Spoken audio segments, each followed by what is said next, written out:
আসসালামু আলাইকুম ফ্রেন্ডস, আলহামদুলিল্লাহ আমরা একটা কাস্টমার রিভিউ নিয়ে আসলাম। আমাদের সম্মানিত কাস্টমার মাকসুদ আলম স্যার বক্সিবাজার থেকে এসছেন, আমাদের 07 গাড়িটা নিয়ে যাচ্ছেন।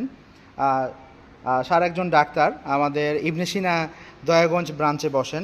তো স্যারের ওপিনিয়ন শুনবো, তারপরে আমরা বিস্তারিত কিছু বলবো। আসসালামু আলাইকুম স্যার, কেমন আছেন? আলহামদুলিল্লাহ, ভালো আছি ইনশাআল্লাহ। আচ্ছা স্যার, তো আমাদের ইবনে সিনা দয়াগঞ্জ শাখায় বসেন। জি। আচ্ছা আচ্ছা, তো স্যার অভিনন্দন, আপনি আমাদের ইলেকট্রিক 07 বাইক নিয়েছেন। স্যার এর আগে কোনো বাইক চালিয়েছেন আপনি? জি, আমি ফুয়েল চালিত যেগুলো বাইকগুলো ছিল ওগুলো চালিয়েছি কয়েক মডেলের। আচ্ছা আচ্ছা আচ্ছা, দীর্ঘ 15 বছর যাবত চালাচ্ছি। 15 বছর? হ্যাঁ, মাশাআল্লাহ, 15 বছরের তেলের বাইককে বিদায় দিয়ে ইলেকট্রিক বাইক গ্রহণ। বিদায় দিনের সঙ্গীটা রাখতেছি। আচ্ছা স্যার, এখন ফুয়েলের যেরকম মানে দাম বাড়ছে, ঊর্ধ্বগতি, জি স্যার, এখন আমরা চাচ্ছি যে কিছু কমিউনিটিতে চালানোর জন্য জি স্যার।